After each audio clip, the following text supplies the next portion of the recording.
साथीहरू तपाईहरुलाई कस्तो लाग्छ यो ठुलठुलो ठाउँमा धर्मगुरुहरू पुराण भन्नुहुन्छ के रे व्यासमा बसेर चिडिक्क परेर कस्तो राम्रोसँग हामी सुन्न जान्छौं भक्तजनहरू भक्त भएर सुनो यति दान गर्यो भने यस्तो हुन्छ उस्तो हुन्छ अहिले त कथा भाव एकदम प्रभुको रस लीलाहरू सुनाउनु भन्दा पनि यति दान गरे यस्तो हुन्छ उस्तो हुन्छ भनो सकी नसकी खोजी खबरी गरो 100 रुपैयाँ पैसा भए पनि चढायो हुनेसँग त हुन्छ लाखौं लाख रुपैयाँ पैसा चढाउनेलाई चाहिँ पटङ टङ टङ टङ ताली पड्काउँछन् डम डम डम डम डमा बजाउँछन् कठैभरि सकी नसकी हात खुट्टा नटेकी कतिपयले त त्यो भत्ताबाट कसैले दुःख गरेर अब 100 रुपैयाँ पैसा भए पनि के रे 2 दिनलाई तरकारी पुग्छ हैन त त्यति पैसा पनि लगेर दान दिए त्यसको त अर्थवर्थै छैन त्यसलाई त मान्छे गर्नुहुन्न अनि धेरै दान दिनेहरूलाई धेरै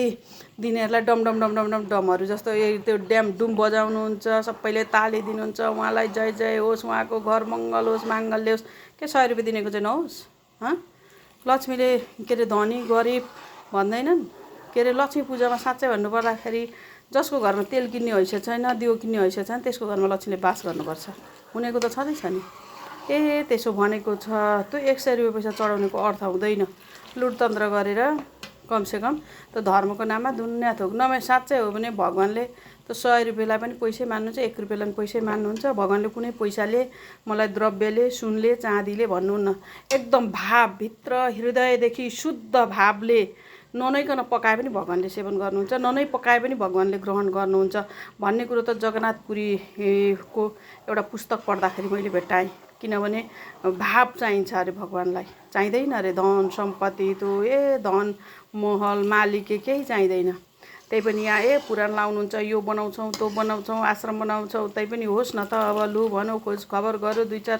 100 दियो 2-4 हजार दियो त बाफरे त्यसको त अर्थवर्थ छैन जब धेरै दिनेको चाहिँ ड्याम बच्छ त्यो थोरै दिनेको बजाउनुस् न कति खुसी हुन्छ होला अहिले 100 ल्यायो भने अर्को चोटी बचत गरेर भए पनि 200 ल्याउँछु भन्छ होला लाखौं दिनेको त थियो दियो नि त हुन त अब त्यतिकै आएन होला त कोही पुर्ख्यौली धनी हुनुहुन्छ कसैको भाग्यले दिएको हुन्छ अथाह कमाउनु भएको हुन्छ अब कसैको बुद्धि हुँदैन कमाउन नि सकिदैन भाग्यमा नि हुँदैन त्यसले चाहिँ के गर्ने भनेपछि हामीहरूले सम्पत्ति के रे दान गर्दा पनि सोचेर दान गरौँ हेरेर दान गरौँ बुझेर दान गरौँ हामी कहाँ दिदै छौं कसलाई दिदै छौं यो पैसाको सदुपयोग हुन्छ हुँदैन त 100 रुपैयाँ पनि एक झोला बिस्कुट आउँछ एक झोला बिस्कुट किनेर लगेर दिनुस् गरिब गुरुबालाई बाँड्दिनुस् अनाथ आश्रममा बाँड्दिनुस् काहीँ त्यतिकै भोकले छटपटेका हुन्छन् त्यस्तालाई लगेर बाँड्दिनुस् विपन्नहरूलाई बाँड्दिनुस् हो त्यसो गरेर बाँड्दिनुस् यो दिएर फलिफाप हुन्छ र यो के रे काटेर मसिनो कोनी के हाम्रो आमाहरू भन्नुहुन्थ्यो के दिएर आफ्नो र काटेर मसिनो कहिल्यै हुँदैन।